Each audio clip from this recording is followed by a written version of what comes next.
And okay, we're officially live. We are live. Welcome everybody to our. Is this our fourth live stream or our third live stream? I've lost track. I believe it's your fourth. This I is our did the fourth. first two. This is me two for you, right? That's right too. That's right. Okay, so we should be experts by now. Yeah, We should be Darren, experts. you're next. Yeah, yeah. I've been thinking of a good live stream. I've just got to get my backdrop set up a little bit and jump back on here. Darren, you had the best backdrop last time. You did that virtual backdrop with the picture. Yeah, of the they said it was kind of a little bit choppy. Was it? I liked it. Oh, there's Matt from Mud Demon. Hey, Matt. Hey, Mud Demon. I guess we'll see you guys at the World of Concrete, huh? Yeah, they. I think they've got some meetings with some folks on Monday and Tuesday, maybe, and then after that they'll be hanging around answering questions and stuff. So. And what are your guys' respective schedules for World of Concrete? I'm there all day Tuesday through Thursday. I'm actually leaving on Friday, so I'm there every day of the show. How about yourselves? I should be there mid-afternoon Wednesday, probably. I'm guessing around lunch sometime, maybe a little bit afterwards. I think okay. I should get there. Yeah, so our plane gets in at 8 o'clock Vegas time, I believe, on Wednesday. So I'm thinking, too, we might be over there by 10 to 12-ish on Wednesday. And then we'll be there all day Thursday. And then, we're leaving out Friday. So, but I can't take too much Vegas, Fremont Street and, the Fremont stuff, got to go out and experience that. But definitely excited. I've been to Vegas one time, and it was the World of Concrete in 17, I think is when it was. And literally I flew in the night, got up, went in, stayed the day, and flew out that afternoon. That was so Jeff, you've been to Vegas one time ever, like in your life? Just one time. Yep. Oh man, what if I told you I've been to Vegas well over 100 times? Oh, wow. That's a whole nother live stream. It's a different life, a past life. I got Greg's in. Dan is in. I sent Dan the link too. I was hoping that when Sean from Liebherr jumps on, I was hoping to get Dan in for a bit too. He and I crawled around that Liebherr pump at the Con Expo last year. He was with me, and he and I actually were chatting today, and he had some really good points and feedback, a lot of good perspectives on it. So I'm hoping he'll jump in when Sean comes on. What else you guys been up to? Everybody's had snowy, poopy weather. What have you been doing to keep busy the last week? Well, today was my first opportunity to make a video, and we did that putting mud cups in the trucks and the trailer pump. It's a good video. It's something different. It's always a good video. We'll see what happens. I guess the main point, I was just going to show how simple it is to put the mud cups in that trailer pump, that swing. It's so easy, but it's frustrating. If that makes sense.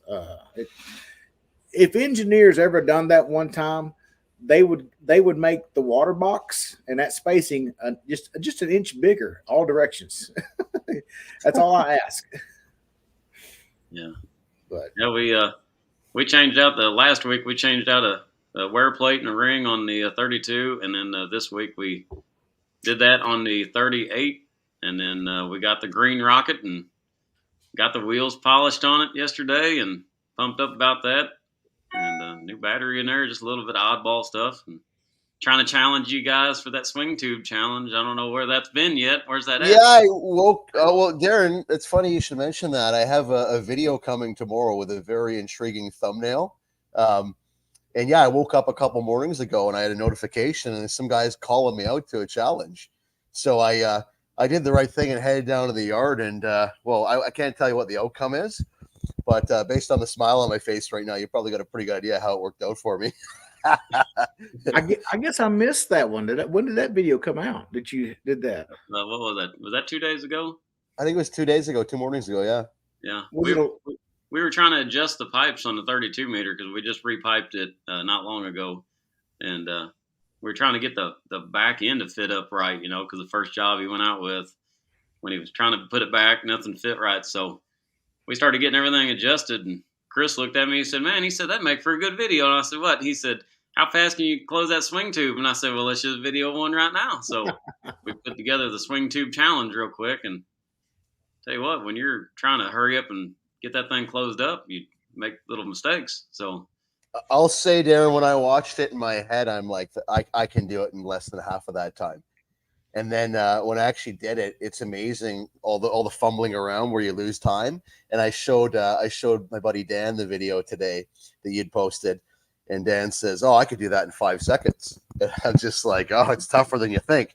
So I think that this might actually catch on, because it is one of those things when you see it as operators, looking at the outside or from the outside, we think that we can do it way faster than what it actually takes, which is like most things, right? You see a guy on a job site, it takes half an hour to pack up the pump. Yeah. And we always say, I could do it in 10 minutes. And then when I'm actually doing it, looking at the clock, I'm like, yeah, it takes me half an hour to do it properly. So yeah. No, we've been hit so many times back there. I mean, at one point we had a piece of 2x4 wedged between the elbow and the bracket just to hold that close enough to be able to drive the pin into the clamp to get it get the swing 90 back to the elbow. I mean, so there's no telling. It's loose as fast though. Who knows?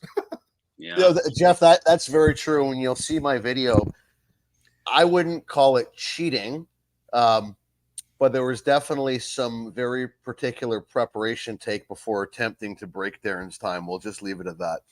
Well, mine was a pretty slow time. I stumbled on my little pin there, trying to get it in my that little wedge. I stumbled on that. I think I burned up some seconds, but looks like Greg just put something there on the comment. So I think maybe he's gonna try on the 63 meter, see if he can.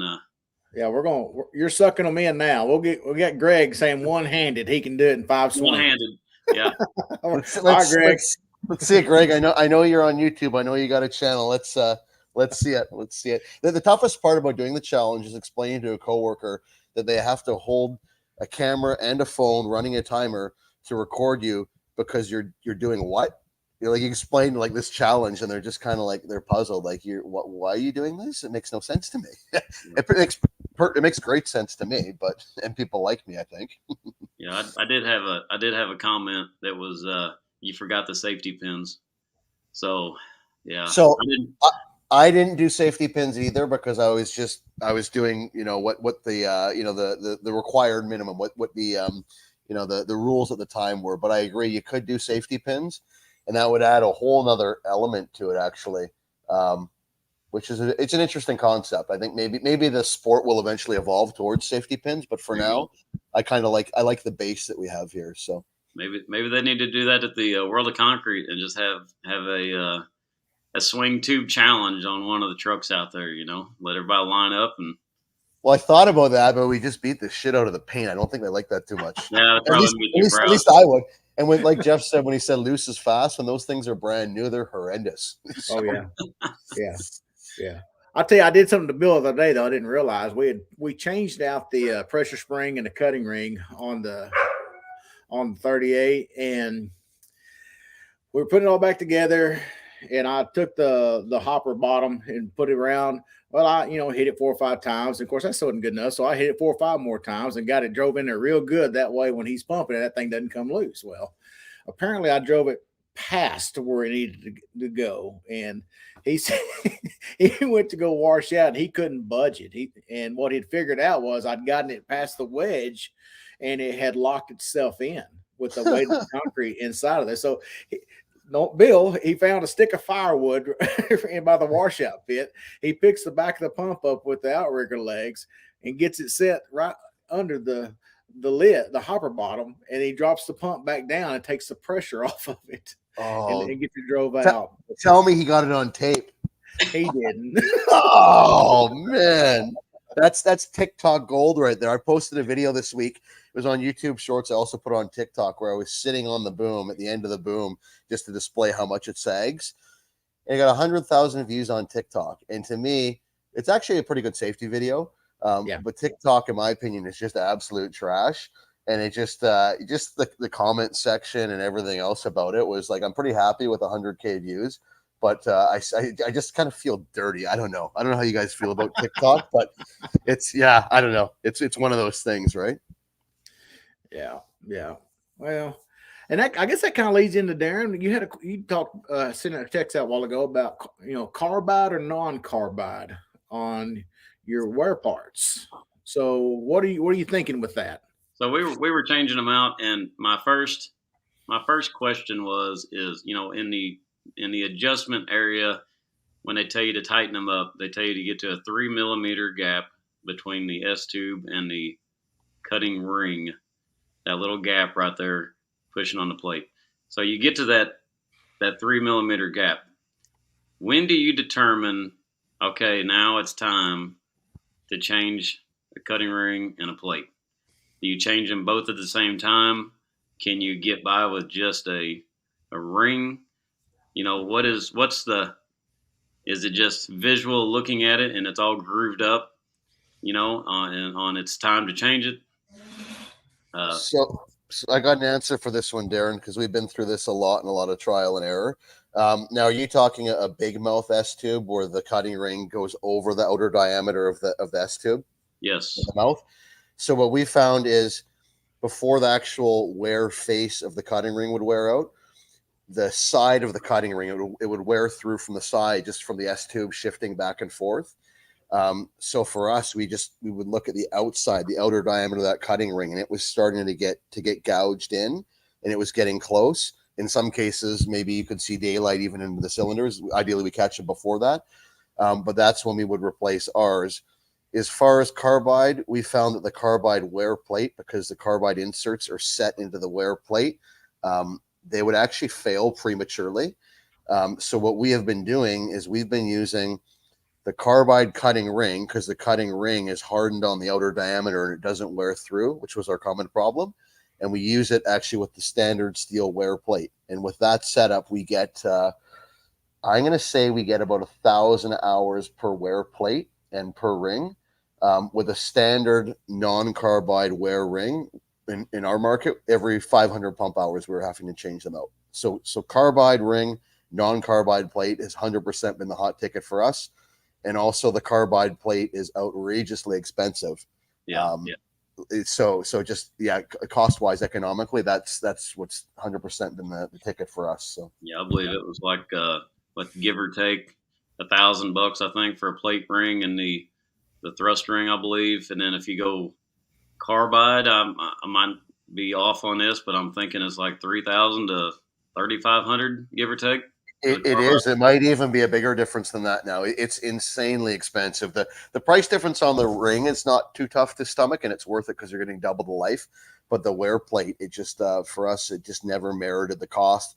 And the way it would wear was really inconsistent, and we just didn't like that. With the standard plate carbide ring, it's very consistent. We know what we're going to get every time. We know when to change them out, so it's worked really well for us. So we're running carbide on that trailer pump now. We've had it on there. I'm thinking 2 years, and I can't tell anywhere at all on that. We've just done standard on the boom, and I was thinking along the lines you're saying, Scott. I'm thinking we were getting 500 to 700 hours out of the plate.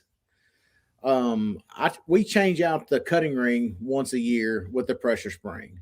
What we have found is if you don't, probably around that 15, 16 month range, the cutting will wear that pressure spring out, and it'll end up getting sucked out of there, and then now you start shooting grout everywhere, and eventually you can even lock your valve up. And we've had that happen a couple of times. So, and that's what we were doing the other day. Bill noticed a bulge in the pressure spring, and so we just pulled it in and replaced all that and put all new up. So, if you keep a new ring on there, and those things are really cheap, and the pressure spring, then the wear on your plate stays the same. It's almost like some people turn their rings like half a turn or a quarter turn every so many hours. But we just replace the ring and the pressure spring once a year, and we seem to not have any issues now. We're kind of the same, Jeff. We just plan on changing it for like line pumps and whatnot. It's basically once a year. Like when we get a slow time, it's easier just to do it then rather than saying, oh, well, we can push it for another 3 months. And the next thing you know, you're in your busy time. You know, it is when you're busy, it's so easy to forget things. Yeah. And downtime is money. So like this time of year when there's snow on the ground, so what? It might have another 25% left in it. It's easier just to swap it out now before we get into the spring season. And it is what it is, right? I had it on the shelf. Usually February, March, that's when I replace all my seals and my big housing and my little housing and do all that. And I found if I do that once a year, you stay off that chrome ring that's on your S tube. You stay out of the, keep from grooving it up. And so it just didn't make it to February, March like I'd planned on it, but that's no big deal. We'll address it when we do all that then. So James down here in the comments got a question. When do you change your boom hours or yards on the boom? And I assume he's talking about the boom pipe, but we actually, this summer, we had probably early spring, we actually had there's a ready mix plant around here, and I'm not going to say any names, but sometimes it binds up and you're back and forth trying to get stuff to move. And the first pipe on the A boom swelled up at the clamp, and I don't know how it didn't blow out. Still to this day, I don't know how it blew out. But as soon as that happened, we ordered up brand new pipes, and we just took them off a few weeks ago and changed them out, and they were actually through the liners, and we were chewing into the outside. Oh man. And you got that in time, because once you get into that mild outer shell, you've got a couple thousand yards basically. Right? Yeah, forward time for sure. We got our special guest from Liebherr. I got him sitting backstage here. We got to bring him on. Before we do that, real quick, I just got to acknowledge here. There's so many people in the comments tonight. This is like very, very, very nice to see. Guys from Pump Crete, big outfit in Eastern Canada, the biggest outfit. What's up, guys? Greg's here. The Mud Demon guys, my buddy from Columbia, he's out here. Middle Tennessee Concrete. There's I think this is the most people we've ever actually had on a live stream, and considering it's Friday evening in West Coast here, awesome. a lot of people are still working. This is awesome. A good turnout. I think I think that they're all here because they want to hear about the Liebherr. That's good. Because what else has changed? So why don't we let's bring them in right now. I'm going to click in right now. We got. Are you there, Sean? I'm here. Are you ready? Ready as all ever, but. Sean is so ready that Sean sent me notes, and I've been studying up for the last 2 days here, so we are more prepared for this than we've ever been. I've overthought this so much. What could go wrong? So we got This is Sean Gallagher from Liebherr Concrete Pumps. Sean and I have chatted on and off for years now. I guess real quick to get things started, Sean, what's your brief your quick synopsis of your history in the industry and how you got to where you are now with Liebherr? And yeah, well, first I want to thank both Jeff and Darren and yourself for having me. Been in the industry for 10 years now. Started my way from the bottom. Got to the top here. Now I'm with Liebherr. Been here for 7 years. Started as a parts and service guy, so I know a little bit about everything. Know a little about a lot, and when I got the call from Liebherr to join the team, I knew they were the new kids on the block, so to speak, but the reputation for themselves speaks words, and I'm really excited. Again, you and I have been talking about this for months to join one of your podcasts, and Jeff. It's been a minute, but thank you guys so much for having me. So I've been twisting Sean's arm to get that. Yeah, sorry, go ahead, Jeff. That's okay. I'm interested to hear what you have. I mean, we've got a few of your pumps now in our area, and I've been wanting to go by and see Wayne Pretty. I know he's got a couple of them, and check out what they're about. Yeah, just took delivery of another one today. And the last 15 minutes or so, I've been taking notes here for just what you guys been chatting about, and it's preaching to me. It really is preaching to me, changing mud cups, changing wear plates. And I really want to get into some of those features with you and how Liebherr stands out among the rest. So really, any questions you guys have for me, feel free to shoot them off, and I'm here to help you. If you'll be in Las Vegas next week for World of Concrete, I'll be there as well. So looking forward to seeing everyone. And guys, let's go. So, Sean, for what I remember, the Liebherr, speaking of wear plates and mud cups, your mud cups, I believe, fasten the dog bones with a collar rather than individual bolts. Is that correct? For simplicity of changing. And your wear plate is a two-piece wear plate as well. So the S-tube doesn't actually have to be pushed back to swap the plate out. You can just swap it to one side or switch it to one side, pull half the plate off, replace it, swap the tube over, repeat on the other side, correct? That is correct. Yeah, and even with the mud cups, like Jeff was talking about a little bit ago, you can actually suck both pistons back into the water box and replace them at the same time. So you're not having to switch them over. Yeah. So we're talking about eight bolts here. Typically takes about an hour or so just to that might be stretching it, but no time whatsoever to change out both cups. Well, I said it in previous videos, and I'm going to say it again in the video Sunday. That is the simplest, most frustrating thing we do. Is change out mud cups. Been there, done that. There's just not a lot of room, and you're gonna bloody knuckles. You get greasy and you slide off of your wrench or your socket or whatever, and then you've hit something. But anyway, that's interesting to know that you can pull both of them back at the same time, and you're not worried about switching them over like you do. That's a neat concept for sure.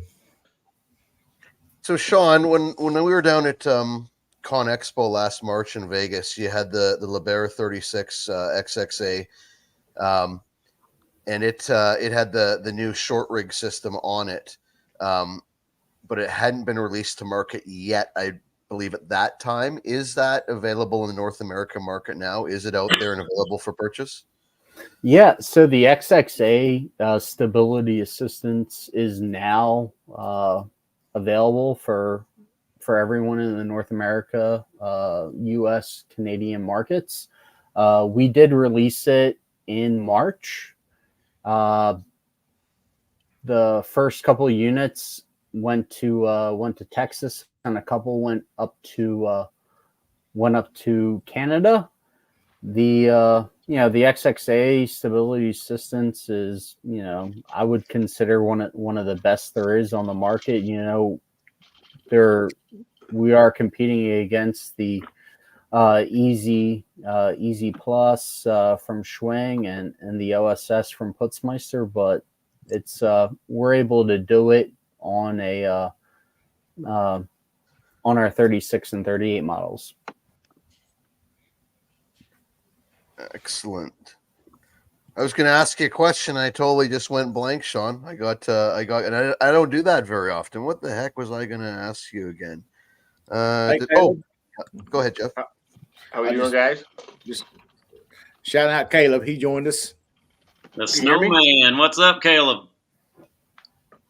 Can you hear me? Yeah. Yeah. We got you. Good.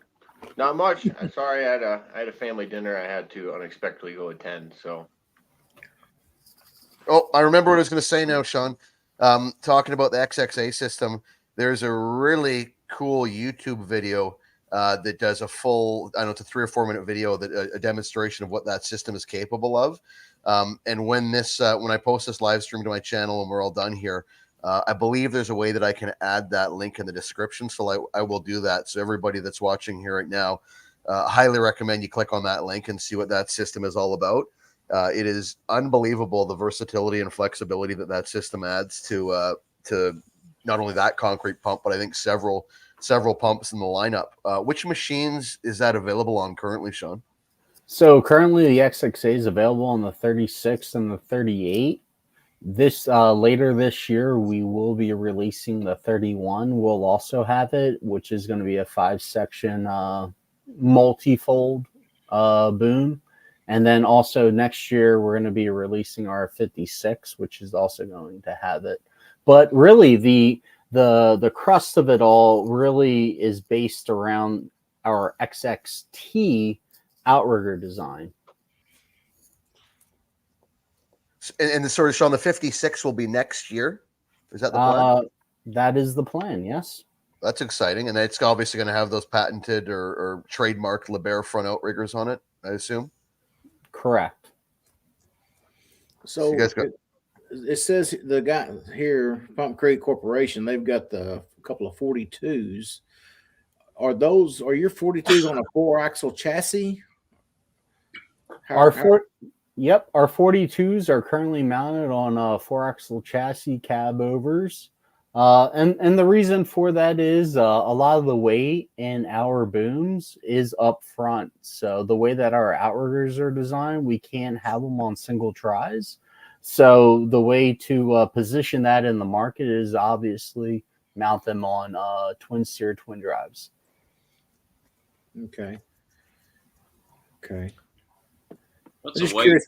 So the 41, I guess the 41 is right now the biggest on 3 axles that you can get.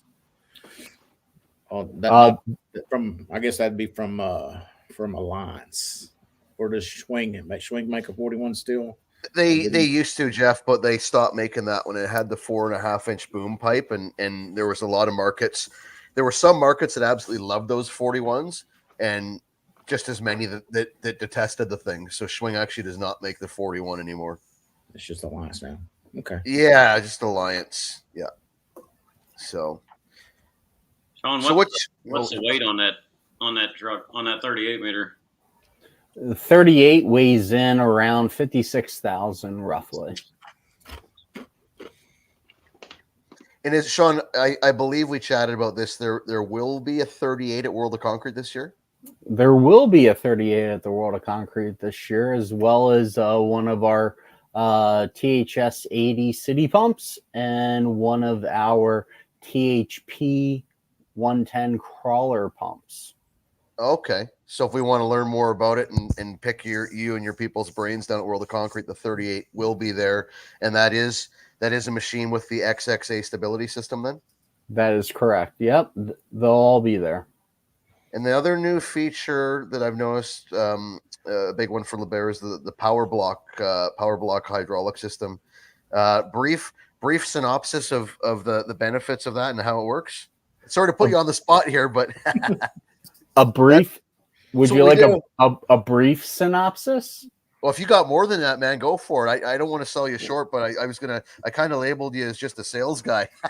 I'm sorry. So if we're going for a brief synopsis, really, all of our units moving forward here in the U.S. market are going to be coming with the power block. And what the power block is basically an integrated hydraulic pumping hydraulic system. So everything is built into one unit. You're not going to find any rubber hoses. You're not going to find external lines. Everything's going to be hard piped, built in.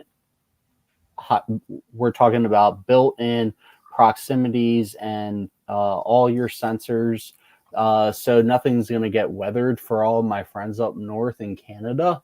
And when it comes to the heat, I mean, we're talking, it's got 2 coolers on it, so it's not going to get overheated for our friends in the south. Well, there you go. There you have it. Yeah, I haven't educated myself too much as to the workings of the power block system, or as much as I probably should for a pump nerd like me. But I'll definitely at the show want to climb around it and pick your brain on that one a little bit more. Well, that's why I sent you the notes. I know, but Sean, there's so many. There's stacks. I was sitting in bed with all this paper. My wife's like, "What are you doing?" And I tried to explain it to her. I was hoping you were reading it at least in your sleep last night. So here's a question for you. You mentioned a 31 meter that's coming out. What boom configuration will that be? It's going to be, again, it's going to be a 5-section multifold RZ. It's going to have a 13 foot unfolding height where you're going to be able to unfold it over the cabin, drive into a building. Oh wow! Yeah, it's a really neat design, and we're still working on getting creep ratings from Mac and other chassis suppliers to make that functional for our friends here in North America. But right now, it's operational in Europe, and they've been showing great success with it. And when will that one actually, like, when can we look up and find information for that one online? Is it still kind of in development, or is that readily available information? We'll have it in October. Excellent. That's exciting. So anyone out there that's interested in prototyping 31.5 section, my contact information is listed below, so feel free to reach out to me. Yeah, bring it on down. Let's try it out. Because I tell you what, we've had one here past couple of weeks, and going inside of a building, and it's just a little bit. It just gets you right on edge on the 32 meter. If we can get unfolded, 38, it's got those last two sticks that stick out there a little bit more. So kind of, you never know, and nobody likes slip line. So, Sean, yep. Are you still doing the demo tour with? You had the 38 meter going across the U.S. It was on a demo tour. Are you guys still doing that? Yeah, we actually had great success with that. Actually, late November, early December for our customers out on the West Coast. There are some plans in place after the World of Concrete. Things have changed, unfortunately, for our friends in California, where we were really hoping to target with the no emissions package standards changing. So, yeah, I mean, anything is possible, and we are looking to partner and share this unit with the market. So anyone that is interested in demoing our 38 XXT with stability control and power block, again, come out to the World of Concrete, shoot me an email, and we can discuss that further. What do you say you send it down to Texas, and the four of us here, we all shack up at Jeff's place for a couple days? Yeah, we could most definitely do that, but our friends in Texas already have it. So that's right. Yeah, that's right. Yeah, the guys at New Way already have a few, don't they? Well, you can bring it to Canada if you want, but I don't know. It's a bit of a ways, and they might not let some of these characters across the border. Yeah, bring it up here to Southeast Missouri. Let's try it out a little bit. Let's see what happens. I think the Texas is a good idea. Apparently, he hadn't seen the previous video that we demoed a pump on and how well it's done. The Mud Demon, 250,000 views in what, 2 weeks now? Yeah. I think it's at 325, ain't it? Honestly, I have not checked in a while. Jeez. But we're kind of like out of sheer curiosity, if I'm scrolling through my the channels I'm sub to, I'll scroll down and just take a peek at it. And I think the last time I saw it, it was almost at 330. Well, if you put it on my channel, we're like the church down the road here. We touch everyone. We've got. Well, go ahead, Darren. We've got a couple landscaping people in this area that I think that Mud Demon would really come in handy for those guys. I don't know about for us, just because you'd have to have the skid steer there, which we normally have a skid steer on a job site. But I believe for like a landscaping company that does all the little borders, stuff in the backyard, pools, and they're doing everything. I think that is, top notch out there. I think a lot of landscaping companies should have a Mud Demon just because of that fact. they've got the skid steer. Why not just go hook up to your little trailer and bring it right up there, your little attachment, and pour some borders around your swimming pool or around your, landscaping or wherever. Well, And it's gonna make a dent in things. I was impressed with it. I'm like you. I'd have to change the way I do some things with it, but as far as the guys that are already set up, you know, it's it's going to have its place, and it's going to be a lot more visible than you've seen the other companies that brought out something similar. And then plus having the name brand that it has that's going to be supporting it, I think you're going to see a lot more of it in the coming years. This being the first year that's going to be out, so there's a comment from Matt I just posted, Jeff, about the Mud Demon, the one that you had on your channel there. Yeah. See, Sean, send us the 38XXA. Here's a good question though for you. This is from Greg, who's I think one of the most knowledgeable guys that I follows our channels. He has a YouTube channel as well, and he does everything, runs everything. Do you know, will that 31 be similar unfolding to the puts, or is it more like a double Z, or do you know, Sean? It's going to be very similar to the Putzmeister unfolding height. The only difference is going to be it's going to allow you to unfold over the boom and creep into a building. I think he's again very configuration. Very similar configuration. Yeah, double roll 3Z, roll ZZZ. Greg, we'll get a firm answer for you from World of Concrete. That'll be my homework. We'll do some digging. I promise. Next live stream, we'll have an answer for you. the engineer behind it will be at the World of Concrete if you have more questions about the 31. Perfect. Speaking of World of Concrete, Sean, so you and I have been chatting, and I've been kind of twisting your arm for donations. And we're going to do something special at World of Concrete. Do you happen to, who would have guessed?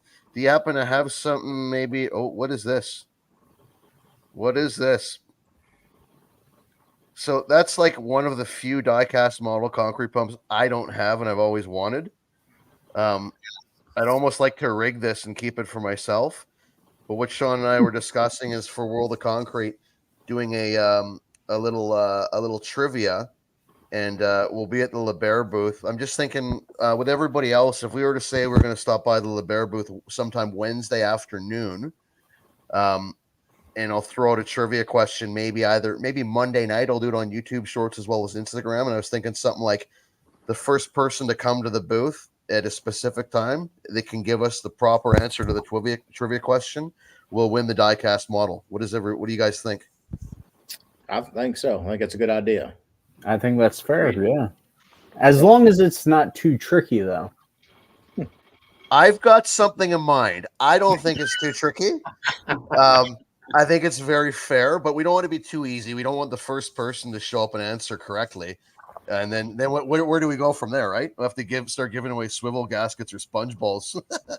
But I'm thinking probably Tuesday evening or afternoon, I'll post up what the question is and further details. But I think if all of us got time on Wednesday afternoon, if it works out, maybe we meet up and wait for people to roll through with their answers, and whoever gets it right gets the model. And those models ain't cheap. I think that thing retails for over like $200 US. It's like $400 Canadian. Does it really? They're expensive. Yeah, they're really expensive. So you want to bring two. That's cool. Well, good thing you know who your salesman is. I know a guy, and I don't even have a Liebherr pump, and we still managed to get a donation. I'm pretty proud of myself. I'll tell you that they are probably, I'm not going to use the word sexy, but they're a good looking pump. I like the curves of them. I think it's a good looking pump for sure. Yeah. We actually gone away from the curves, and it's become a more standardized unit, believe it or not.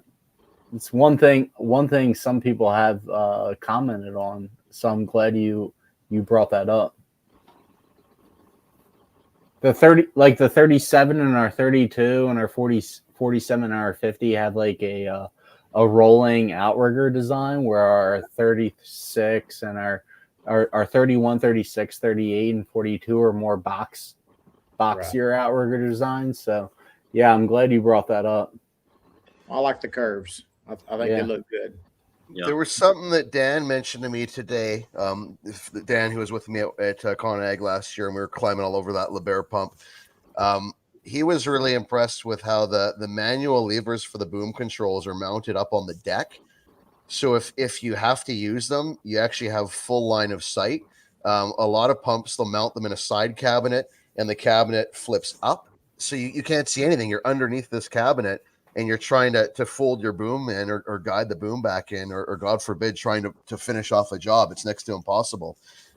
It's just one of a few things I noticed on the Liebherr that seemed to be like really thought out and really practical. Same with the decks. The decks are really well laid out. They're very user friendly. There was a lot of really nice touches and features, and I think it was really all about the details with those pumps. I was very impressed. So Yeah, for sure. The way that our hand valves are stacked are right there on top of our control cabinet on the deck. So if you're, like we discussed, like we talked about at Con Expo, if you're pumping over the driver's side and your controls are on the passenger side, how are you supposed to see where you're pumping, or how are you supposed to maneuver your boom? Well, with the Liebherr, it's right there on top. You have full 360-degree visibility of where you're pumping, and yeah, it's a great compliment, and it's a lot of customers really appreciate having them up there. Worst case scenario, of course. yeah, if you haven't been in that situation, it's tough to really comprehend how useful of a feature it is. But if you ever have, and I've only been in the situation 2 or 3 times myself, but it's terrible. It really is. So I want to bring back the stack valves like the old Chifa had, where it's up there on the top of the turret. this isn't far. It's not far from now that, we're Jeff. talking. Yeah. Now we're talking. I On know top a of the guy turret. I know a guy that hit a tree one morning and took that whole thing out going to the job. So I was being facetious when I said that. Here's one for you, Sean, from Greg, who's in Wisconsin. He says, looks like the front outrigger stowed inside the rear outrigger. I think that's correct. Is that's correct, right, Sean? Yeah. So the way that our front outriggers are designed is that they're hinged at one point, and it's solid steel beams. So they slide in and out. They're one piece, and they articulate at one point. It's a very simple design. We have it's a similar concept outrigger in one of our older machines, but it's a 4-stage outrigger with hydraulic lines on spring-loaded reels that run through the outrigger, and the lines get pinched every couple of years, and it's a complete bear to try and repair them. Like, looking at the Liebherr, it seems like a much more simplified system from what I've seen. I think Greg in the comments, he'll know exactly what I'm alluding to here. Yeah. So there's definitely there's some very, very nice features. So it's amazing, Sean, the amount of people that are commenting here on their personal experience with the Liebherr and things that they like about them. It's good to actually see that we're getting some real world user feedback here. So yeah, and just to take a step back here, you're talking about the outrigger design of I believe your 56 58 meter. Your 58 has a similar design as the Liebherr, but like you said, every time you retract them, you will pinch those hydraulic lines or break a chain, and it's just unfortunate because they're multi-stage outriggers. So every time you retract them out and bring them back in, something's bound to go wrong. Whereas with the Liebherr, it's one sliding motion. It is a fantastic design, and we rave about them. But I will say, as the machine ages, like ours is a 2008 model, so we're talking what she's 16 years old now. As they age, with wear and tear and whatnot, they do become more maintenance intensive. That's one of the things. So your design being a simple two stage, it does seem a little bit more simple and straightforward, which is always a good thing in concrete pumping. So. Always. Yeah. Oh, here's Greg's comment. Yes, LOL, the real suck bad. Simple and straightforward. So Thanks, Greg.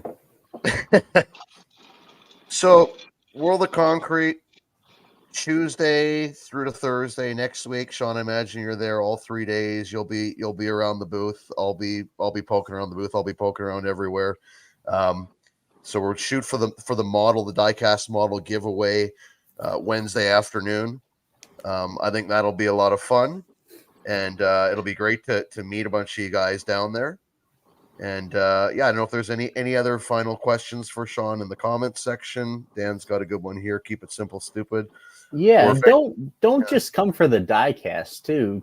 Come to learn about something that you haven't seen before. Come to learn about the next generation, and we're really excited. Like I said, we're no longer the new kids on the block. We're in this for the innovation and within the industry.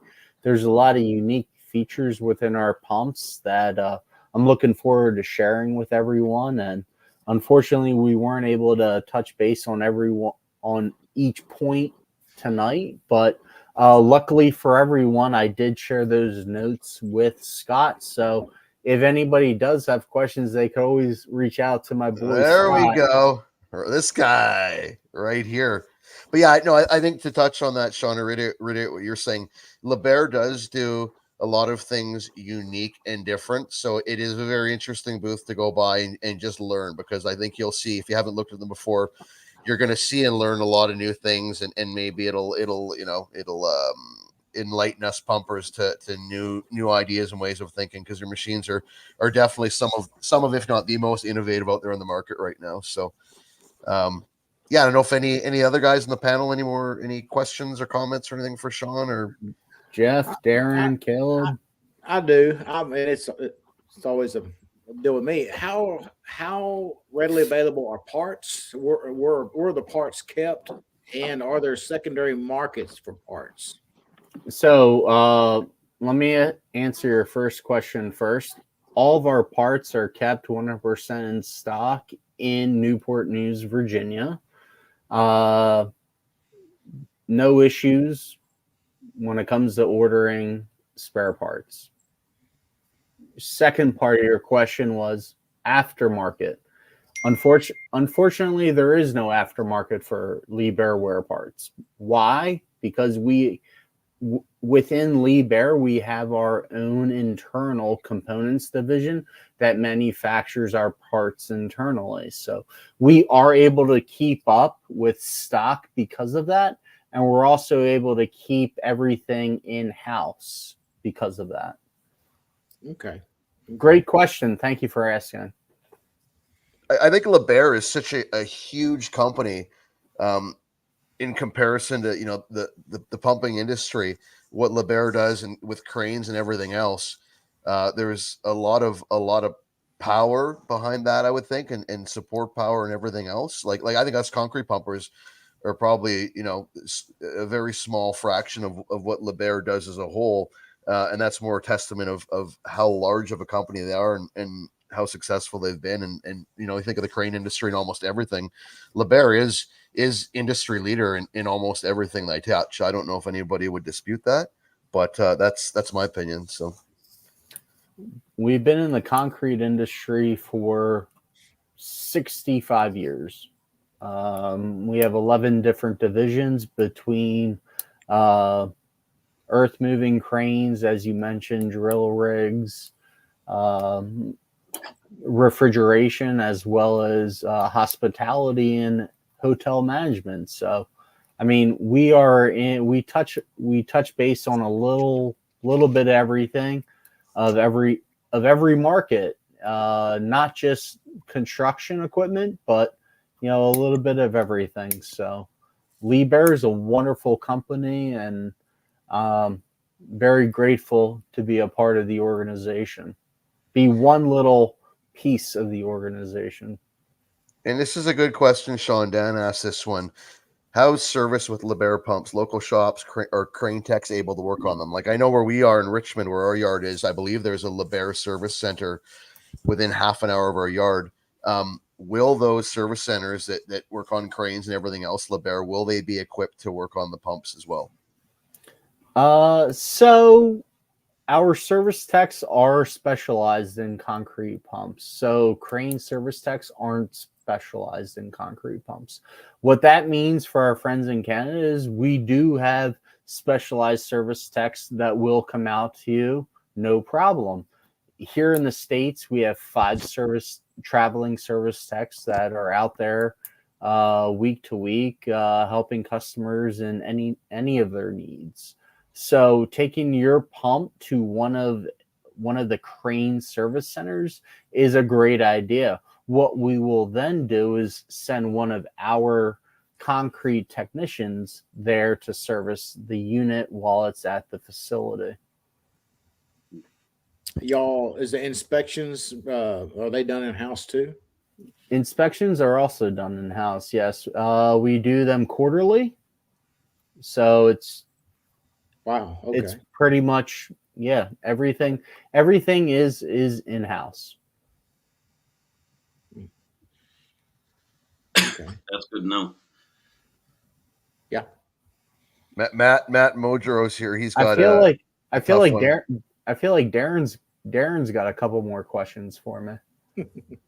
Well, I know, like, we've talked about new pumps, and right now the thing is we got the older pooch styles, and I know they're getting older, and we have talked about trying to upgrade them, which price of them nowadays is ridiculous, and then the interest and everything. But the thing is, right now, is all 3 of the trucks that we got are interchangeable with, like, as far as your hopper, the plates, the wear plate that we were talking about, everything. And for a company that's got, just say 10 or 15 pooch trucks or swing trucks, it may be hard to get away. And then you've got one truck, trying to, you've got a whole different bin full of different parts. So, but I would really, really like to watch one of those trucks run, because you all definitely have the name behind you. So I think it would be a excellent truck to watch pump concrete.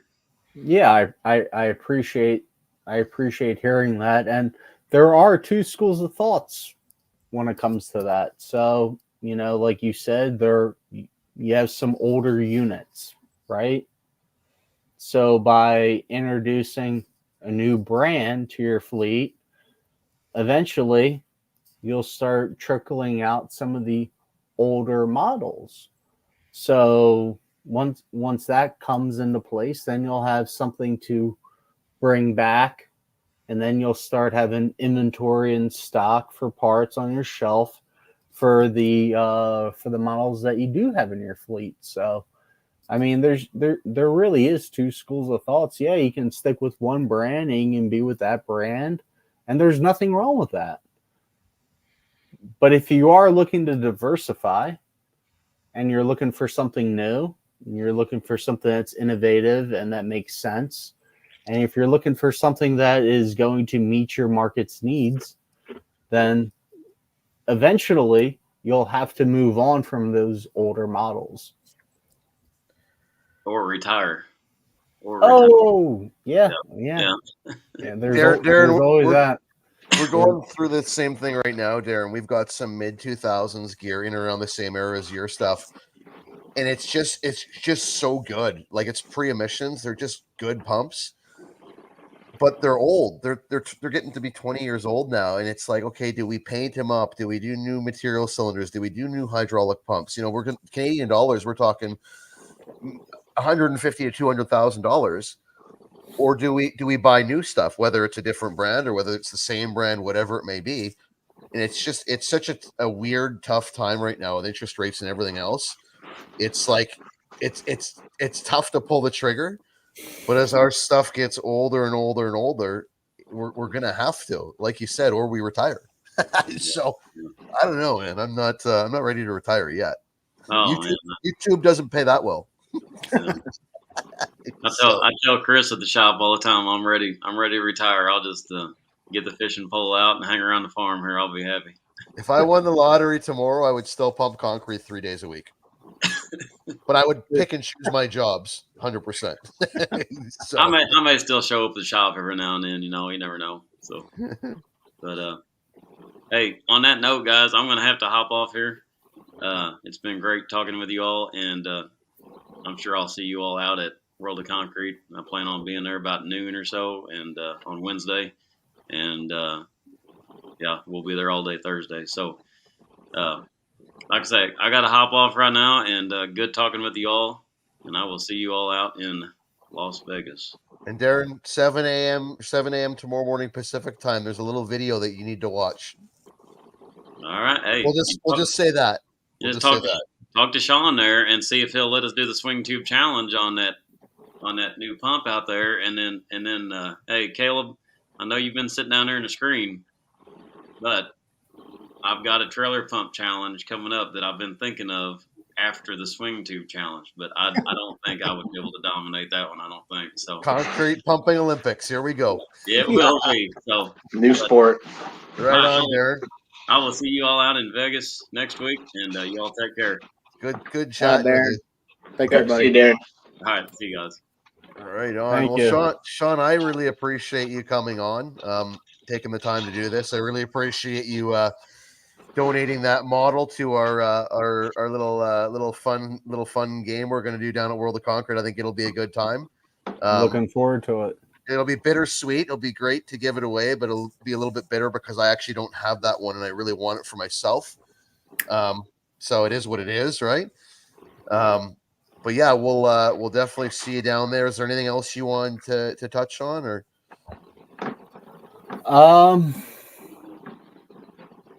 Yeah, I'm just really looking forward to meeting and seeing everyone out there this year. We're gonna have 3 units on display. This is gonna be the first time that we're gonna have 3 units out there for Caleb. We will have one of our city pump trailer pumps on display, and for some of our deep foundation guys that are in concrete construction, we're going to have one of our crawler pumps as well. So we're going to have a little bit of everything from our concrete portfolio, and I'm really looking forward to it. It's not just the 38, but it's the XXA stability system, and it's also the power block that I'm looking forward to showcasing, as well as all of the benefits and features that Liebherr has to offer. So I can't thank you enough. Like I said, Scott, when I joined, this has been a long time coming, and I can't thank you for all your support of Liebherr, and there's nothing more I could do to reciprocate that than just offering up a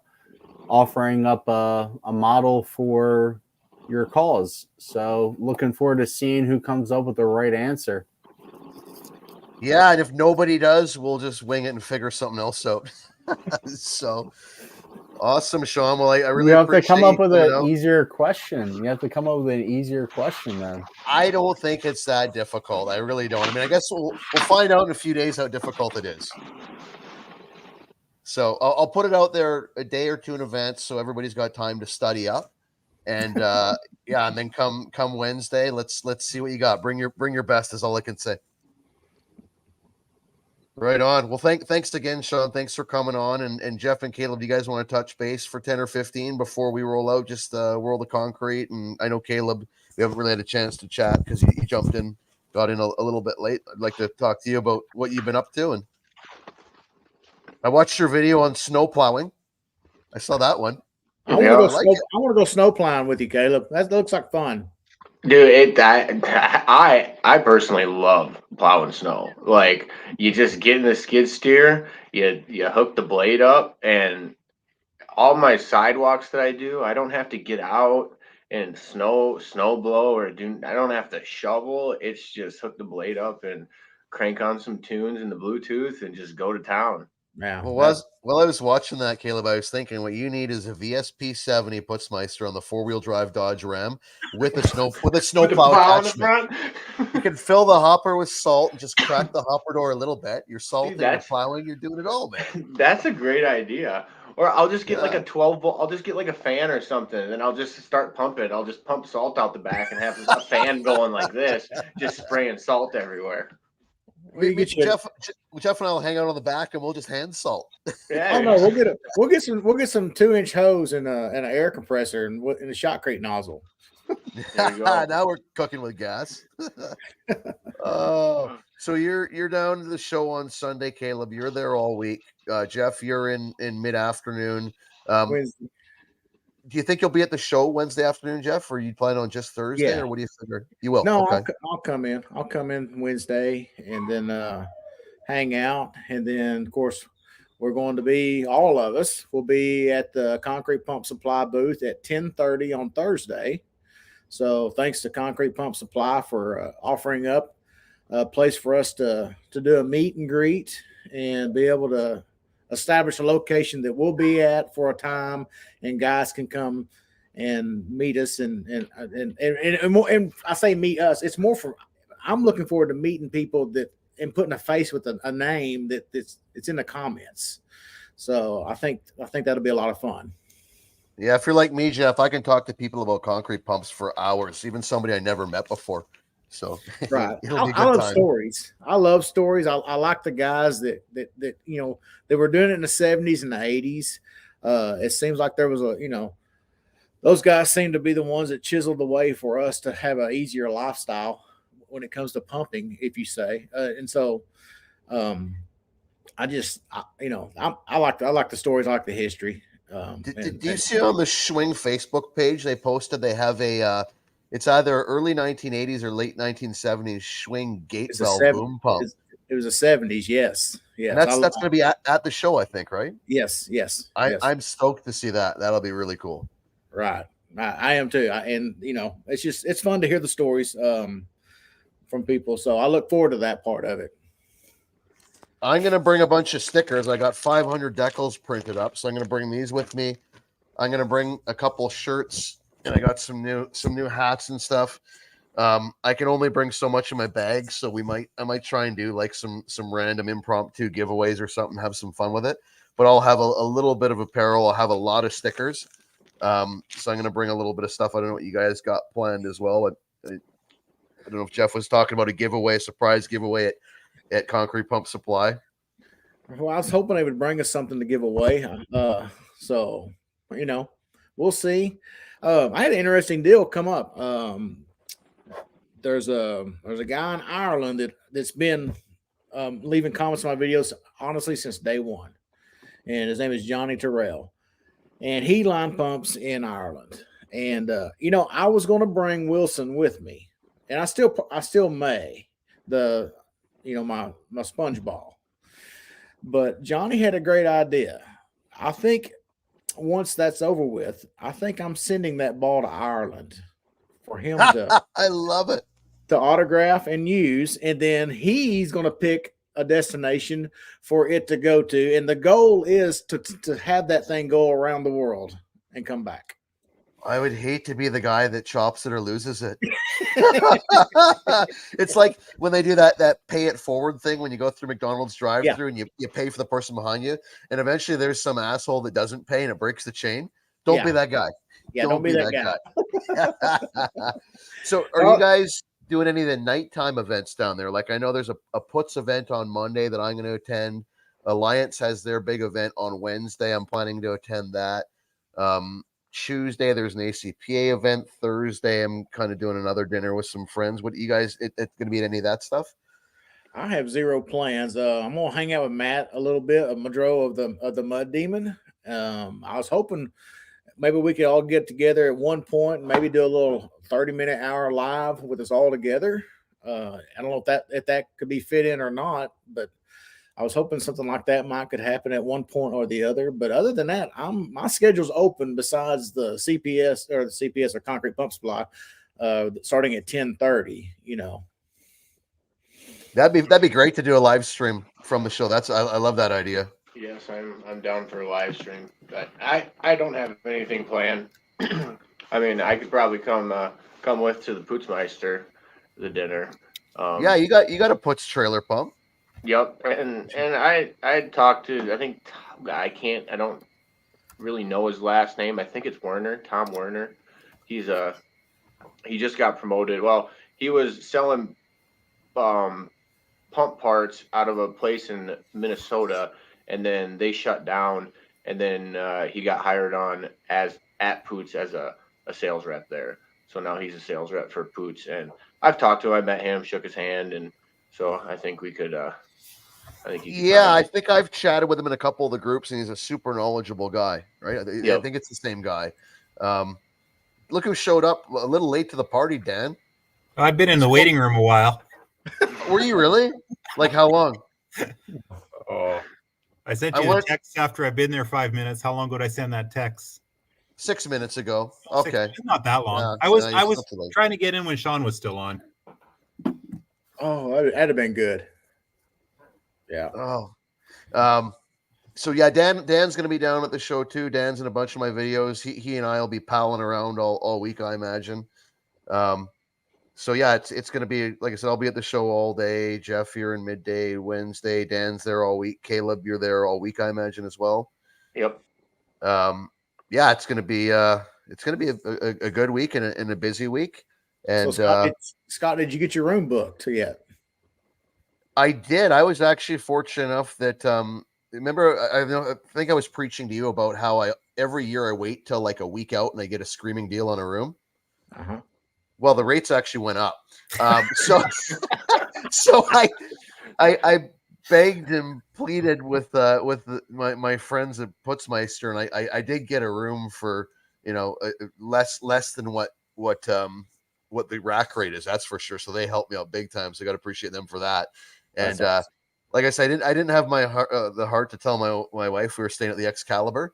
So we got something decent. She'll be happy. So that's where I'll be staying at the Wynn for the week. So I don't know where everybody else is at. Dan, you're over near Planet Hollywood. Whereabouts you at, Caleb? I'm staying at the Link.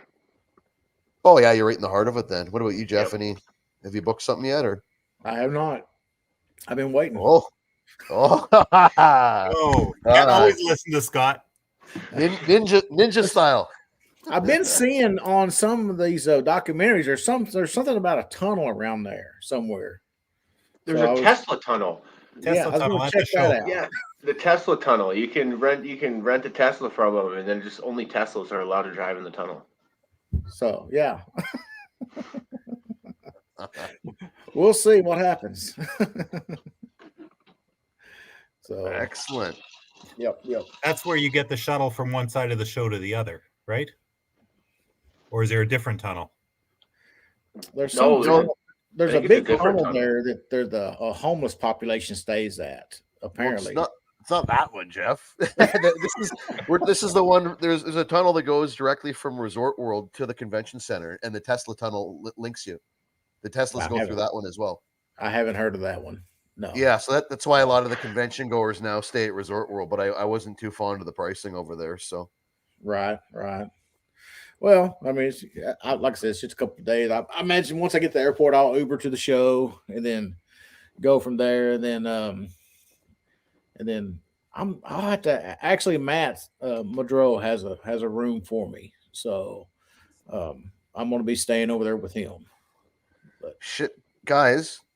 I just realized I totally forgot something. I did in my Instagram story. I said I was going to give a shirt or hat away to somebody with a trivia question, and I freaking totally dropped the ball and forgot. So I'm going to throw it out there right now, and hopefully somebody answers it right within 5 minutes. My trivia question is, and whoever picks it or gets it right, you can pick a hat or a T-shirt. And I wanted to do this while Sean was on too. what is the unfolding height, the boom unfolding height on a Liebherr 36-meter 5 section? The first person to get it right within a 1 decimal point of an inch, post that answer up, and I will. I'm going to send you the prize. And if nobody gets it, I'm going to send it to the person who's closest. So start throwing them up in the comments now. I totally screwed up. I should have done this an hour ago, but anyhow, there it is. Take your guesses, gentlemen. There was another comment in here, and I told him I would get to it. Let me see. There's a 22 and a half. You says a 5 section?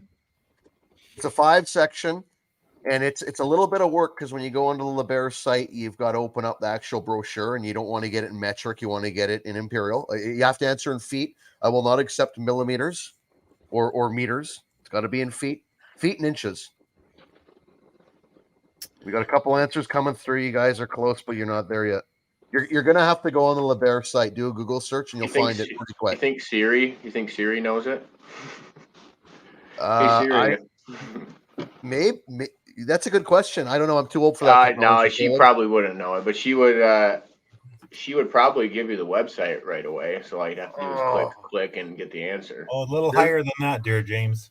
There's a guy who's so Chad Albriston was so close. It's like so close.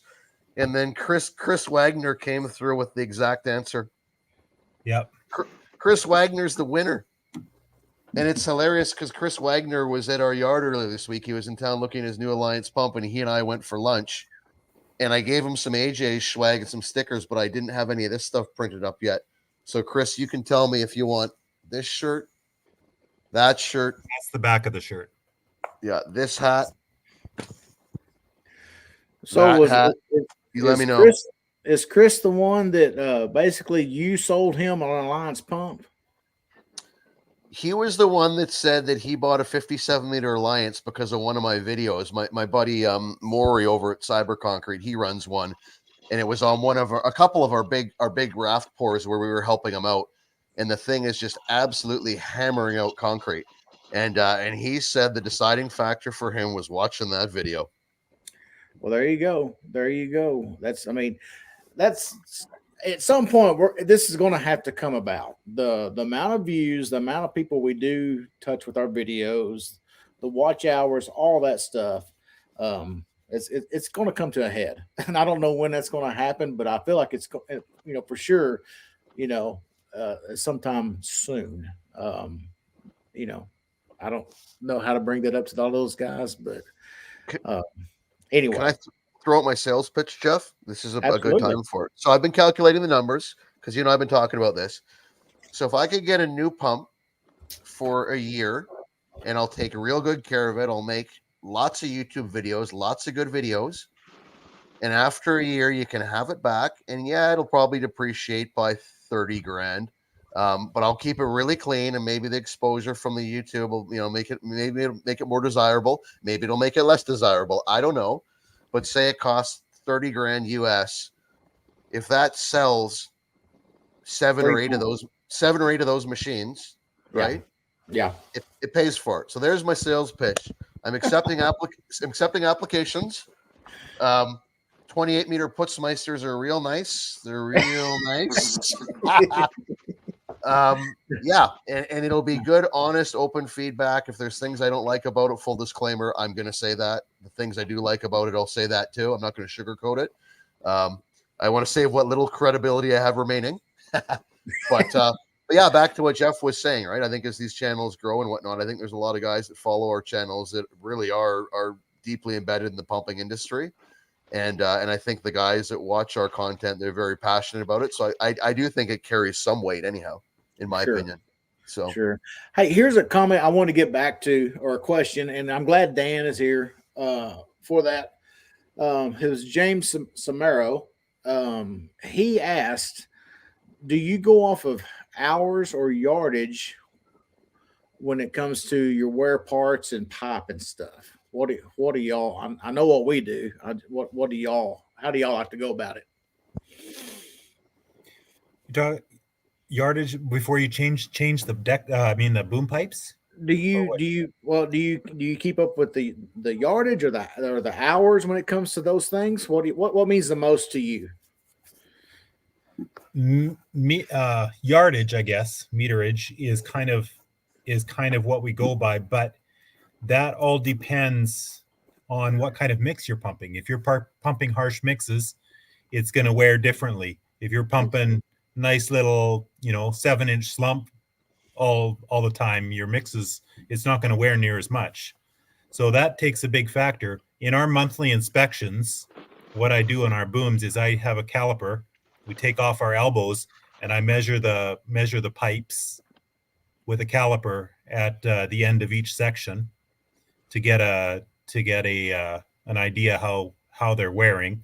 So we do a monthly inspection and we go over that stuff, because sometimes they'll wear faster than you think they should, and sometimes they'll last way longer. And when we do that, also we can take the elbows. When we take the elbows off, we inspect the elbows, because sometimes the elbows are what wears before the other, and then you get a good idea what's really happening. So, but meterage, yardage is probably the number one thing that I generally go by. I agree that with us, we try to somewhere around the 3 month mark, 3 to 4 month mark, flip the elbows, turn the pipe, try to extend the life of that stuff, and then you get a chance to look at those ends like you're talking about. I don't have a way to calibrate them, but we look at them and see how the wear is doing. What I have found out for us, pretty much the 3-year mark, it's time to replace all your pipe. By then, you've replaced a handful of elbows, because you've got those certain ones that are going to fail after so long. And we see such a variance of mixes. It's hard to just go off of an hour or a yardage, because one end of the Metroplex is a different type of rock than the opposite end of the Metroplex. So, and you might get more man sand on one end, you might get river sand on the other, and things like that. I see you there. Yeah. Where's my camera? That's what I get. I just put that in there and measure it. A little digital thing. You can get these off Amazon, or I think I got this one from Alliance, but they're close to me. They're just pretty cheap and easy, and you just click that in there and get them. Because different pipes, depending on what you have in there, also have different tolerances as to how thin they can get. So depending on what type of pipe you have, some pipes can go down to 2 millimeters, and other ones you got to change when they're still 4 millimeters, depending on what you have. That's good to know. I think it'd be a really good for a future live stream if we could get somebody on here from a pipe manufacturer, and I think Dan and I probably know somebody and maybe have the same guy in mind, or even multiple manufacturers, whatever it may be, to really talk about the ins and outs of pipe wear, things to watch out for, what we can do to extend the life of the pipe and whatnot. I think that would be a really good live stream, actually. I don't know how you guys feel about Jeff. that. How much, for the amount of time it takes to rotate your pipes when you're doing that, how much extra life do you figure you get out of it? Like, say that it costs $10,000 to replace the pipes, and if you're taking 4 or 5 man hours to rotate them every few months or however often you do it, do you save enough to compensate those man hours as to just leaving the pipes? Because I found that I don't really save that much, so I just leave the pipes as they are, and I haven't really noticed that much of a difference. I think it does make a difference. Honestly, I've never really just put anything down on paper, but just mentally, just looking at the pipe and at the ends, I think it does make a difference. It does extend the life of it. I do know it does extend, especially for your 30 degrees, your 22s. Yeah, the elbows, it makes a difference. It makes a difference on those also. But typically where you see it, though, it seemed like to me, your deck pipe, the very first pipe wears quicker than when it gets closer to the turret. And it's always good to replace, change those around. I think you extend the life right there, especially. As it goes on up to the boom, you may be correct. As you get further away from the back of the pump, it may not be as substantial to do that. But I don't know. For me, I almost feel better. I'm thinking I may be doing something better for my company. But when I've had real issues, though, it's been basically around the deck pipe to the 6 to 5 cannon. That's where I've gotten myself in trouble for not properly maintaining those areas. But other than that, it's I can't say that I've caused much trouble throughout that. Here's a really good question that Christian Wagner just threw out there. What do you guys think? What are your thoughts? Depends how experienced your operator is. Caleb, I'll throw this kind of to you too. In your application, let's say hardened versus non-hardened reducers. To be honest, I couldn't tell you because I've only been doing this 2 years in March. And the first year, I mean, very minimal pumps. It was more of me learning more or less and trying to figure out mixes with the plants that would work. And so this last year, I got that new 5 to 4 and then that new 4 to 3 reducer, which I changed to, and that's about it. I ran with a new, I guess I started with a used 5 to 3 elbow, and then I had a new 3 to 2 reducer, and then a new 3 to 2.5 reducer, which I will say on my 3 to 2.5 reducer, which I got from Enchelon. It's very thin for how much concrete I've put through that. I feel like it shouldn't be worn as much as it is, but because the end of it, I mean, I can see it. It's like very thin compared to if I go look at my used 3 to 2 reducer, which I would imagine it came from the same place because it came with the pump, and that's where that guy bought all his stuff. That one's still much thicker. But the one that I bought, which was brand new, and there's not 500 yards through that reducer. And the end of it, I'll try to remember to take a picture and show you. I don't have a caliper, otherwise I would measure it. But it is just significantly thinner than one that's used that has pumped. I mean, the guy before me used it, and the used one is still way thicker than the one that I got that has less than 500 yards through it. I think your application, Caleb, too, with the shotcrete, because of all that silica that's in it, the way it was explained to me is it's like little shards of glass, like diamonds almost. And despite how pumpable it is and how little large aggregate there is in it, it actually does wear through components extremely quickly, like deceivingly quickly. So your application is for sure an extreme application, I would say. But 500 yards, that's still way light. And that's my 2.5-inch reducer, my 3 to 2.5. So I don't pump shotcrete through that. That's just straight up my 3/8 chip mix, easy mix. Yeah. Sounds like you got a bunk reducer. Yeah, like a lemon. Yeah. Wow. What do you think, Jeff?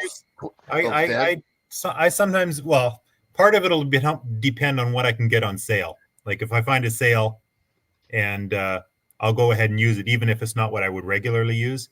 And because, you save, 40% on the cost, it's worth it sometimes to do something either lighter or heavier than you would normally use. Go ahead, Jeff. I'm sorry, buddy. I can honestly say I've never wore out an elbow or a 4 to 3 reducer on my trailer pumps. I typically get tired of looking how nasty they are and just go buy new ones and throw those other ones away. It's different on the booms. We used to run a 5 to 4 reducer on the boom, and we'd wear those out, after a few months. But on the trailer, I don't know if I've ever wore an elbow or a reducer out. Yeah, on the boom pumps, you wear the 5 to 4 and the whip hoses out, or the hoses out, a lot more than you do on line on the ground. Yeah. It's just I think as you pump faster is probably why. Yeah. I will say I this think- though, the Conform's 4 to 4.5 inch reducing hose we've been using. I just replaced the one on for Bill, and that that thing lasted. I mean, well, it didn't go out on us. Bill just said it's probably time to put a new one on it because it's been a while since we've had an issue, and that's why we replaced it. That thing has lasted the one we just replaced. It lasted a long time without any issues, and I was pretty impressed with that. Yeah, Conform stuff is top notch. Like, and I Yeah. find for me, it's the consistency. Like for me with pipe, it's more about I would rather get 40,000 cubic meters through it every time than have a different brand that one time I might get 80,000, one time I might get 20. It's all about consistency. And when you know roughly how long it's going to last, you can plan your maintenance around it. But like in pumping, the worst thing is surprises. And I've found that with pipeline, anyhow, Conforms over the years has always been the most consistent in our experience. Anyhow, I don't know what everybody else what their experience are, and I haven't tried every kind of pipe out there by any means, but we've dabbled a little bit with some other twin wall stuff, and it just wasn't up to snuff in my opinion. I remember trying an experimental, supposed to be a really good pipe. I'm not going to say the name of it, and they're like, "Oh, here you go, try this stuff." And it was supposed to be good for like 80 or 100,000 meters, no questions asked. And I remember we got like we weren't even through 25,000 meters, and it just started blowing up all over the place. And what do they say? Oh, we'll give you a new one, right? Anytime we've had something Conforms fail prematurely, and there's been a couple times, not often. What they want us to do, they want us to send it back to them so they can analyze it and figure out what went wrong and how to fix it, rather than we'll just send you a new one, right? So they've always handled it extremely well. So I've had really good dealings with them over the years. Same. I've on one of my placing boom systems, we tested the sonic test. We tested some elbows, and they'd just been in for a few months, and we do our monthly test on them, and we were testing them, and they were coming up super thin on the thing, and we're like, this doesn't seem right. So they actually got us to take them. Conforms got us to take them and cut the elbow. They gave us new elbows, and we actually cut them right in half, and they could see. And it was an anomaly in the thing. The pipes were thicker. There must have just been air bubbles or something in the metal to make it read the wrong reading. Huh. What do you run, Jeff? Do you run single wall or twin wall? We run a single wall. Was it the Ultra 3? I couldn't remember. The Conforms Ultra 3, I think, or Ultra 2. Yep. Yeah, it's got the little carbide insert at the inlet to the pipe, inlet and outlet, and the rest is hardened steel. Yep. And I make my own ends up. I don't buy. I bought a kit one time, but that's way more expensive than just making your own ends up. And thankfully, they all caught on, and you can get white primered paint, or I guess you can get the tan or the red. But luckily, I'm able to get the white primered paint, so I don't have to paint anything except for my welds when I do weld up my ends. But do you find where you do weld it on your makeup pipes, do they ever wear prematurely there? I'm just wondering if No. Have you seen those weld on ends? I mean, they slide on to the pipe, so they actually overlap the pipe, and we haven't had any issues there at all. Excellent. Okay, because I know sometimes they get picky about controlling the heat and whatnot when you're welding, but it sounds like if you're using the type ends you are, then maybe it mitigates that. Yeah, the pipe will go an inch inside that collar, so you're welding on the back side around it, and so no, I haven't had any issues with that at all. I would say to answer. I'm sorry, I do run twin wall elbows in my turrets, and I use deck pipe in my turret. Yep.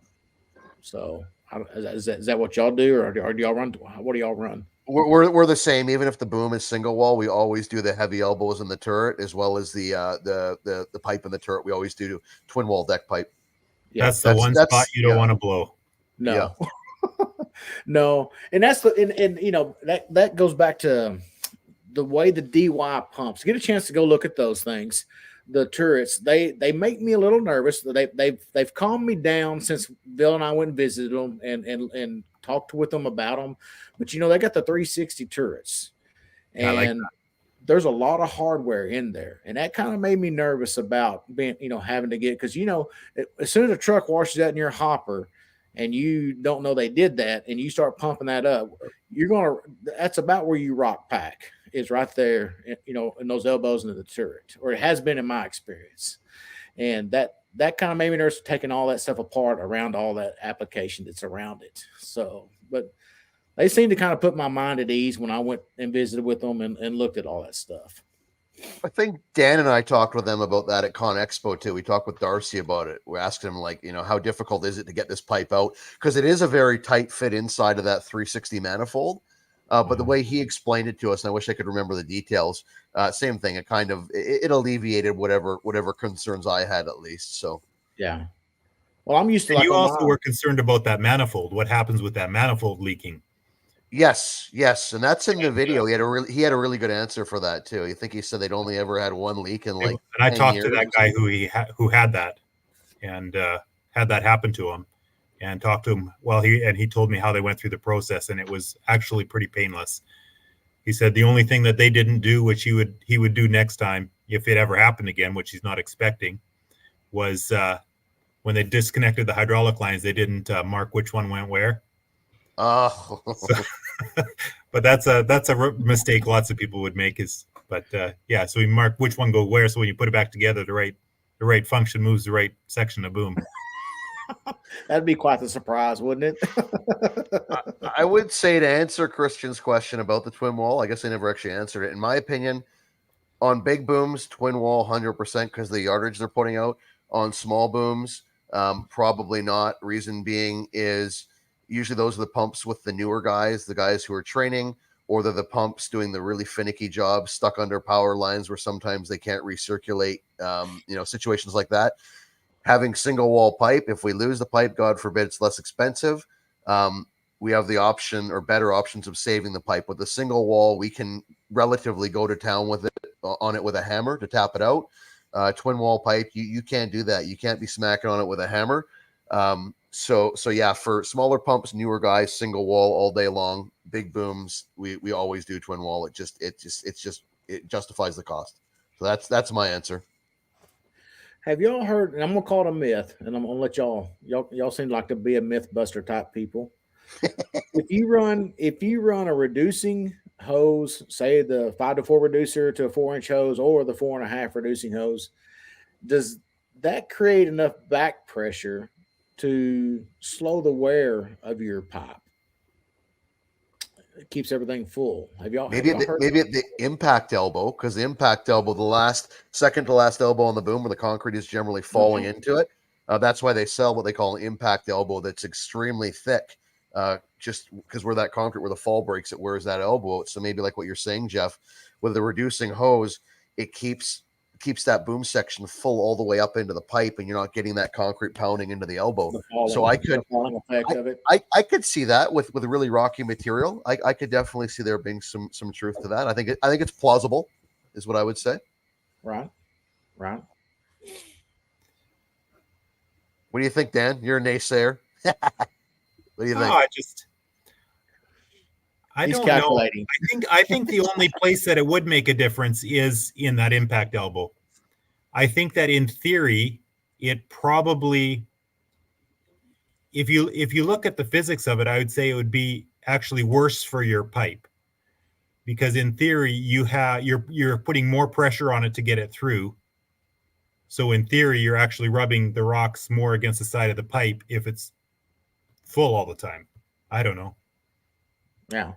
Well, I mean, I've been told that, not by many people, but definitely a couple of people have made that mention that running those reducing hose will help. I know the guys on the end of the hose really appreciated running them, but yeah, well, 5-inch hose is torture. Yeah, if you're not able to keep up with it, keep it full. Yeah, absolutely. And it splashes so much, the 5-inch hose. Yeah, we don't pump fast like you do, Jeff. Like when I watch your residential pours, you guys pump residential like we do commercial. Our residential pours we're 10, 15, 20 meters an hour max typically. Yeah, Well, two trucks an hour. Bill's remote special. Most people's goes to 10. Ours goes to 11. So I've always wanted. Remember, you know the movie Spinal Tap, and there's Exactly. the Fender amplifier, and it goes to 11. Yeah. I actually the Putzmeister remote control has a dial volume knob. I want to get printed up a sticker that's that Fender style that goes to 11 and put that on top. I wanted to do that for years and I haven't done it. Yeah. And one of these days I will, because I think it would be the most awesome thing ever. We had a good comparison one day. I'm kind of I'm slower than Bill. I'll just put it that way. But I think I'm methodical when I am like that. But I do keep a full flow going. But I remember the first time that the Dirt Perfect guys came up to hang out with us. I was running the 40 meter, and Bill was showing up a little bit later, and I remember handing the remote off to Bill after those guys had me run it, and those guys, there was some kind of standing around, there was some, they had their coats on. It was cold that morning, and then I handed that remote to Bill, and I walked over to Mike Simon and Junior Daly, and I go, "Hey, watch this. These guys are fixing to start shedding some clothes." And Bill took the remote over, and literally, it was probably from 5 to 10 minutes. You see guys taking their coats off, walking over, and hanging them on the fence. They're going back out there because he was starting to laying them down on them. Oh man. So we've been at it for an hour and 40 now. Closing thought before I forget, actually, before we close out, I owe somebody a solid. We've had I hate to say it, Jeff, we've had an issue with our swing trailer pump all week, that big high-rise pump. We've been chasing it for 3 days, and Devlin Reed from New Way Concrete Pumping, your neighbors there in Texas, he's been helping me back and forth through Messenger. Those guys they're absolute swing gurus, and I think he's got us on the right track. He was asking how to get on the chat. I didn't notice it till 10 minutes ago. So Devlin, in a future chat, we'll try and get you on as a resident swing expert. And I really appreciate you helping us out this week. So I just had to throw that out there and acknowledge him before I forget that. So absolutely. I'd love to get him on there because I'm a partial to a swing. So partial to a swing. So, I was gonna fire up that video from a couple years ago when you took the puts for a test run, the puts TK40. Yeah, I want to watch that again one of these days. That was a great video. Jeff had a TK40 puts on a loaner, and just like the perfect storm. Obviously, there were issues, stuff that I won't see in 5 or 10 years running a puts. Jeff saw it on his demo unit, and I think it kind of soured him, unfortunately. Really good video. I'll try and dig it up, and I'll place it in the description on this video too. So when I post this after the fact, you can go back and watch it. It was a great video, though. Yeah, and and that's I did my best I didn't want to embarrass anybody, and I did my best to try to keep from that happening. But you're also, don't let the truth get in the way of a good story. So, you gotta kind of weigh things because honestly, I do go to those guys and get parts sometimes. They carry and they are close to us, and that's who charges our nitrogen bottles for us. So they're good to us, and I appreciate that. And I felt like I was good to them in the video also. But I would welcome another opportunity to demo one. I mean, I'm always game for something. That new trailer we got puts the loaner pump. As much as I don't like the trailer setup, that pump is great. It's been really good. Like I really was impressed with that thing. So maybe they can hook you up with one of those for a whirl. I think you would like it.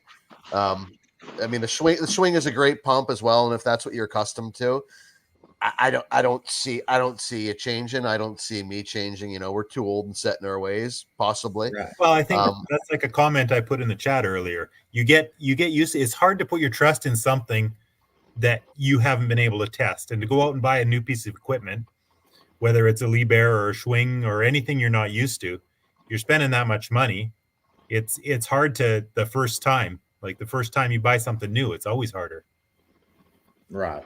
Oh, yeah. The guy I bought my pump from, he sold us that pump because he was buying two 2 new pumps, and then he was running all TKs, 60s, 40s, 50s, and then all of a sudden they don't have those anymore. And he's like, I got to buy this 1005. Like, what is a 1005? Like, I don't want to, this thing looks hideous. And he was like, I'm really thinking about going to like KCP or, and just looking at other things. And he was Poots all the way through, and Poots got rid of the TKs. And he was just like, man, I don't know how I feel about this. It looks ugly. It's huge. And I don't like it. I was the same as you, Caleb. I was very skeptical, and honestly, I really like the machine. My only biggest complaint is the hopper sits up quite high. Maybe that could be fixed with some lower profile tires, and maybe the axles can be shifted around. That's probably my biggest gripe with it. But the actual operation, I think it's more simple of a machine than our 2017 model that we have it on loaner that's replacing right now. So. I was sold on that pump when I watched it pumping 300 feet of shotcrete, and it was barely jogging. What was it? And you never actually showed on that video. You did. You showed the RPM, but I was trying to read it and I couldn't read it through the thing. It looked like 2,900 is what it was. The pump pressure. Oh, it's RPM. RPMs. It likes down in the bottom. You guys had talked, and you were guessing 1,800 RPM. Yeah, it was on that long push with the electronic throttle or RPM control on it. It liked to be at about 1850, and it seemed really really quite happy there. So so that's what it was running at. Yeah, and I've had a lot of people reach out about that video. Once again, Jeff, as we've been harping on, like I think it is fantastic advertising, and like what Dan says, at least it gives you a glimpse of real world what these machines can do versus having to go to take a leap and buy something that you've never seen before, right? So it's like you go to World of Concrete, and there's not that it's anything wrong with this, but you go to World of Concrete, you talk about these new pumps, and they say this pump can do 160 yards an hour. And that's what their spec sheets say. And then you go out and start using real world. Yeah, if you're pumping water, maybe it could do that. But you start putting something actual real in the cylinders, and it doesn't even come close sometimes. Yeah, no, it's very true. Real world is a very different thing from theoretical. That's for sure. Yeah, I would love to just put those two pumps together. Your pump or the Putzmeister you're trying out, and my old Schwing. I mean, it looks like you got a calculator up here with all the 12 buttons and time buttons, and I've got a toggle switch on and off. Well, you Jeff, you got 6 buttons and 3 that actually work. Dude, I'm in the same boat as Jeff. I mean, I have 3 toggle switches that I use, 4 maybe, and that's it. And I can just turn the pump on like you. I mean, the new ones, I love how you can turn those 1000s on now. You just turn the key and it comes on. So what I'll say with Putzmeister is 5-6 years ago, they were introducing technology that I feel like was forced upon us operators. You had to know how to use it just to get the basic operation of the machine. On the newer machines, what they've reverted to is the technology is there if you so choose to learn it and use it. But the basic operation of the machine is very easy. Like that screen on that little trailer pump, yes, there's a lot of features there, but the basic stuff to get it going and pump concrete and turn your vibrator and agitator on, super easy. Should you so choose to delve into all the fancy stuff, you can, but you're no longer forced to. And we actually had Putzmeister at our yard yesterday. The head engineers, some of the big boys from Germany came over, and they had a notepad, and they had us walk around our pumps, and he says, what don't you like? Right? And I went through all the little things, and my biggest thing was, with the new puts, you have toggle switches for water and agitator. I said, with the levers, I could have partial agitator, partial water. When I'm recirculating, I could do that. With toggles, I can't. You can adjust your water pressure too. Yeah, I said we need to bring that back, whether it's 2 separate circuits or split circuits so the toggle switches can achieve this, or bringing the levers back. This is stuff that we need. And they had the notepad and they wrote it down, and I sincerely feel like they were interested. And then they went and saw Dan after at his yard and asked him a bunch of stuff about the placing boom. So I feel like they're definitely some of the pushback from years ago, they're making an effort to alleviate that, and a lot of it they've alleviated already, in my opinion. So, And I'm glad you brought that up. That was something that Matt and I talked about with the Mud Demon. There are times that I want to spin my agitator faster than I'm pumping. And because if you get that harsh mix and on the all that rock starts gathering at the back of the pump, and then all your cream's at the front of the pump, what I tend to do is turn my pump down, but I raise my RPMs, and I'm able to get a little bit quicker, turn on my agitator and get that stuff blended in better. And he made a suggestion of being able to put a needle valve on the agitator to be able to adjust the speed of the turning of it. So that would be doing the same thing you're saying with gating them back on the handles, right. Essentially, but you're doing it to conserve, to be able to get water pressure, which we're not using water on trailer pumps, but still there are times that I need to spin that agitator faster than what I'm pumping. That makes sense.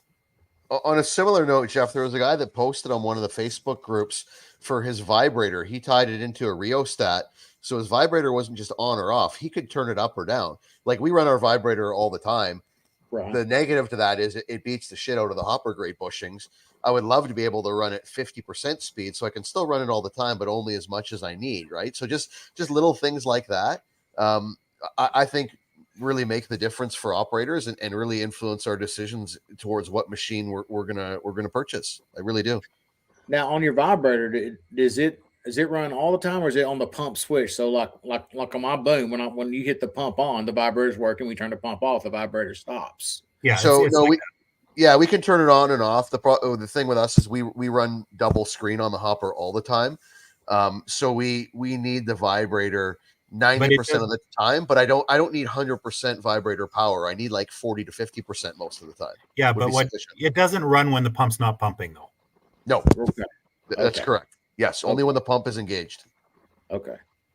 And the reason I asked that, because I've never had one on my trailer pump before, but I could see if I was to put one on, I wouldn't wire it in. I guess I could wire it into the pump switch somehow, but if you're not pumping, you got the vibrator going, the first thing's going to happen is you're going to send all that rock to the bottom and you're going to lock the damn valve up. So that would be the concern of mine. It's funny, in our market, we wouldn't even think about agitator speed, Jeff, because we don't deal with the materials that you do. It's just funny how it changes from market to market. Like we've got such gentle materials. It's not something that we have ever even thought about. So it's good to hear, what you're saying, opinions and perspectives from people from other area, because the challenges really do change from state to state, probably even from what would you say, county to county? It's county to county here. If you're on the east side of the Metroplex versus the west side, I mean, the east side you're going to get river sand. The west side you're going to get man sand. That's where it's cheaper for the rock crushers because they're on the west side. But if you're on the south side, you're going to get river rock versus north side. You're going to get black granite out of Oklahoma. Right. So you learn all that stuff when because we've had some growing pains with it all. So you end up learning what all you're getting and what kind of material you're getting pretty quick. I have a feeling with the five of us at World of Concrete, and I got a couple other buddies that are coming down that have been in some of my videos. We're at an hour and 50 minutes on this live stream. We're gonna get nothing done at the show. We're just gonna be bullshitting about concrete pumps the entire time, which is totally fine with me. But I'm calling it right now. We should have booked flights for Saturday and just hung out Friday. That's what I told my wife. We should have stayed an extra day just so I can actually wind down after everything. It's a lot, man. Surely Vegas is a 24-hour bar there somewhere.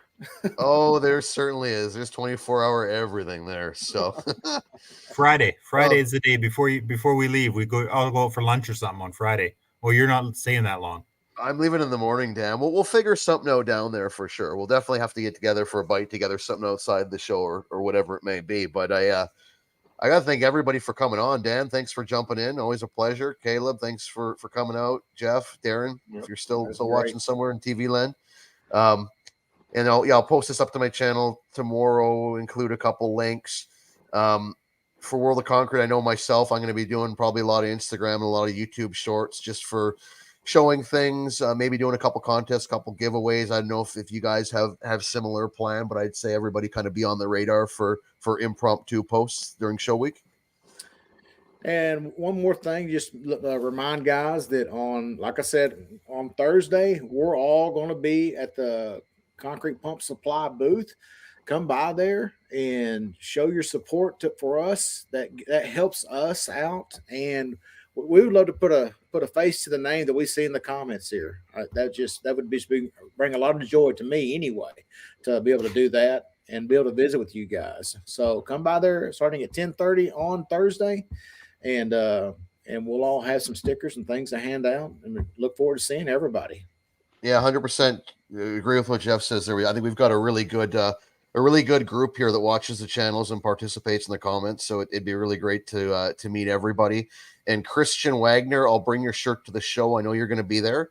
I will bring your shirt, and we will video it to prove that this wasn't this is the real deal. I actually am going to deliver the prize. It's not all just talk. It's not a scam. And yeah, exactly. And we'll see everybody down there, and hopefully lots of you in the comments. And it's been another great live stream. Look forward to many more. And lastly, Liebherr Concrete Pumps Wednesday afternoon. We're going to give away the die cast model. Stay tuned to what the trivia question is going to be. You're probably going to have to do some research and some homework. So I'll announce at least 24 hours before, and look forward to giving that die cast model away. That's awesome.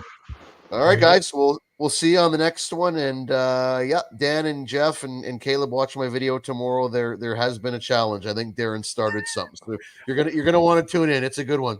We got to get through the SpongeBob challenge first. I gotta come use one of your pumps there, Scott, because my pump back end goes together a lot different than most of these ones that you guys are doing. We'll bring you over to the yard, Dan, and I'll give you a rubber mallet to do this. I don't want you chipping our paint.